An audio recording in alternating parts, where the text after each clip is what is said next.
welcome back to the channel. For those of you that haven't watched my videos, they're all about helping out new drivers that are new to trucking,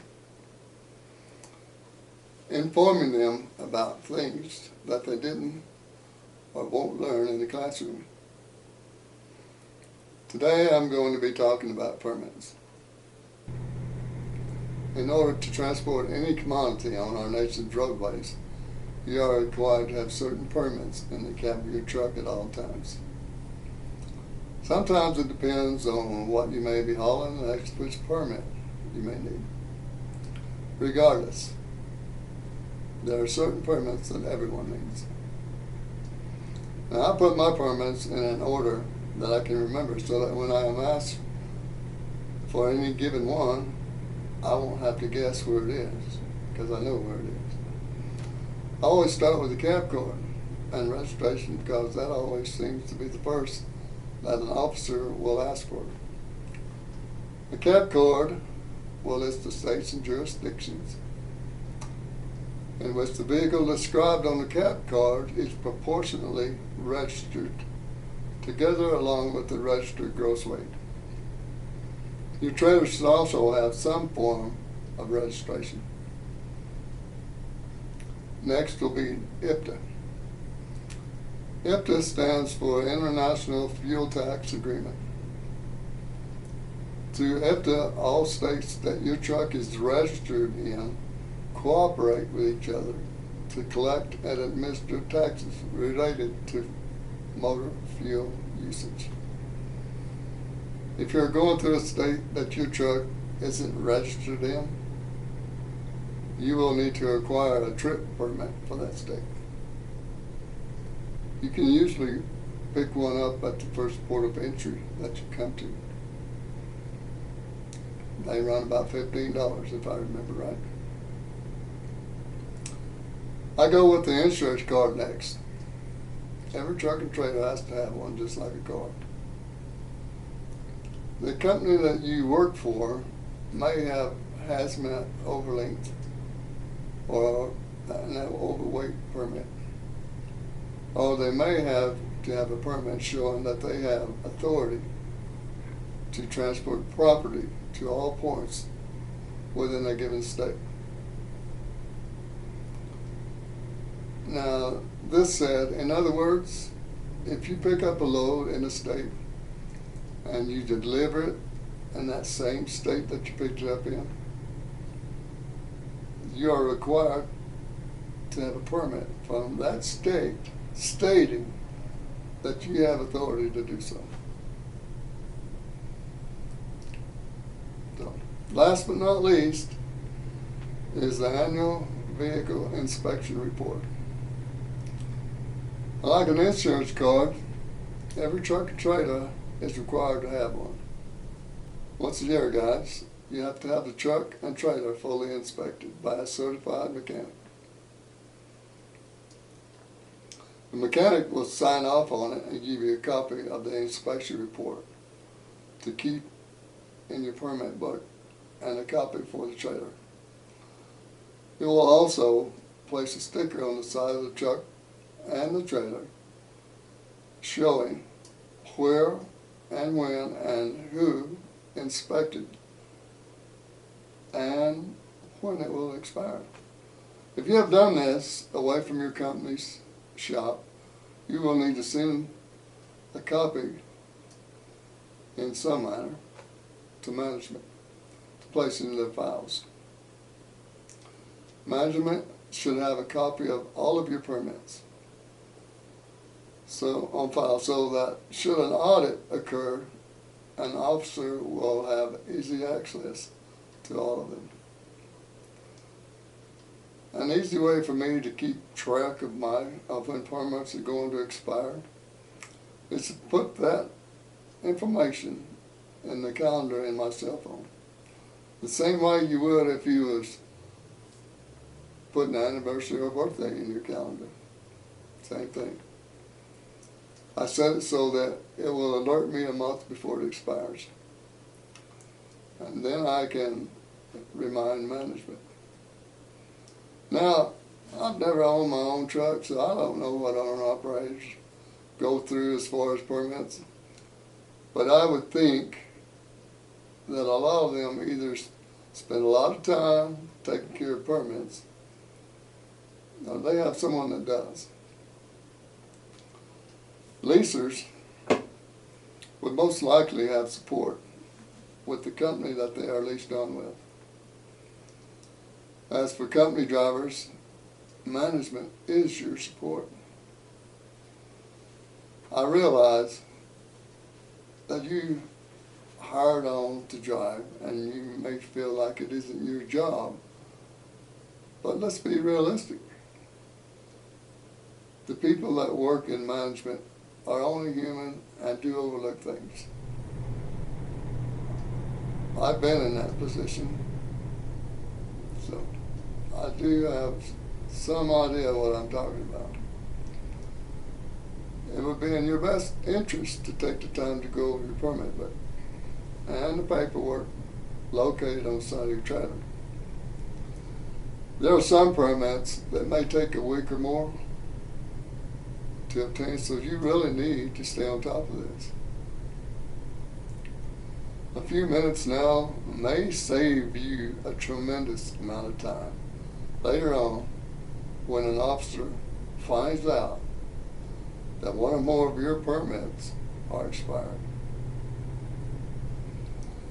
If you're on the road and they're caught with an expired permit, it will be up to you to contact your company.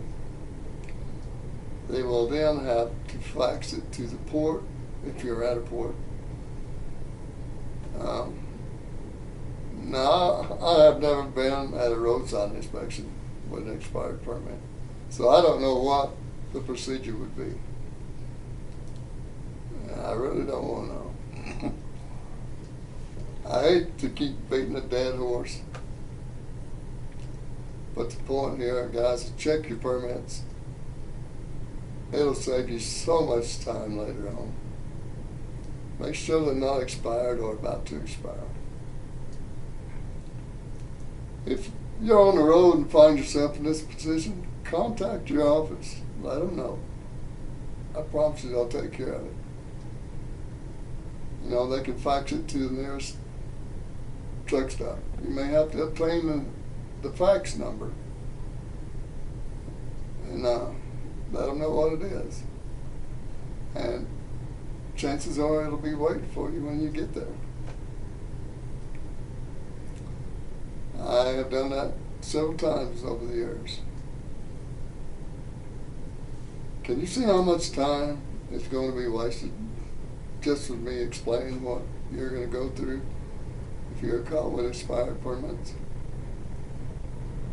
Now, it can just be a few hours. And again, it can be a couple of days. What do you think the scenario might be if this was to happen, say, midnight on a Friday night, Sunday morning, 6, 8 o'clock, 6 o'clock, whatever? As we all know, while we're out there burning up the highway on the weekend, most management has the weekend off. And maybe at the beach or panning for gold. Lord knows where they might be and what they're doing. But I assure you, they're not going to be sitting there waiting for somebody to call. I need help. Should this happen on a holiday? Not good, gentlemen. You can end up sitting all weekend, maybe all week, who knows? Depends on the permit. Loads late, customers not happening. Bottom line, check those permits. As for myself, I've been driving since 1976. I have been there. I do drive for a living, and at the moment I pull 2 trailers. A semi-trailer and a pump. It's called a Rocky Mountain Double. It is called an LVC on the permits. LVC stands for Long Vehicle Combination. The trucking trailers are 98 feet long, bumper to bumper. It's permitted for 107,200 pounds in the state of Colorado. And I'm permitted in Utah for 112,000. But I load in Utah, so I never go over 172. Just because I have a permit for Colorado overweight and over length, it doesn't mean I can just go anywhere I want in the state. That permit tells me what roads I can go and how far I can go on them. So you really need to pay attention to that sort of stuff. I can't run on certain holidays, and I can't run in inclement weather. I can run up to a certain point in the inclement weather. If it gets bad enough, I have to shut down. I can't chain up, period. So your overweight, overlength, and oversized permits can be taken away for various reasons, such as speeding, reckless driving, falling too close. That's another one of my pet peeves. And then you'll be fined and won't be able to go anywhere until you obtain a new permit. It's up to the discretion of the officer. Remember, any infractions that you may receive, no matter if it's lights, brakes, driver related, whatever, it will go on your CSA score, as well as the company's. Now, the CSA program, short for Compliance, Safety, and Accountability, was designed to improve safety conditions for carriers and the general public alike. A motor carrier's CSA score represents their overall safety performance. Now, if you change driving jobs, your new employer will check out your score before hiring you. That may very well determine whether you get the job or not. Your CSA score will follow you around like a dog on a leash. So it's best to try to avoid mishaps, maintain your equipment. Guys, when you're issuing an overweight, overlength, or oversized permit, sit down and take the time to read it. Understand what it's telling you. Don't wait to be stopped and have your permits pulled and then say, I didn't know. Because if you think you're having a bad day, it's getting ready to get worse. Now, that said, I'm going to be doing several videos about safety on our roadways. And I would really like it if you guys would leave me your comments on or about safety tips that you know of or may have experienced. You know, who knows, maybe I will use your stories in my videos. I hope I have educated someone out there, or at least provided some cheap entertainment. And please, leave your comments down below. I'd like to hear about some of your horror stories with permits. Until next time, stay safe. Give me a big thumbs up, subscribe, and ring that bell.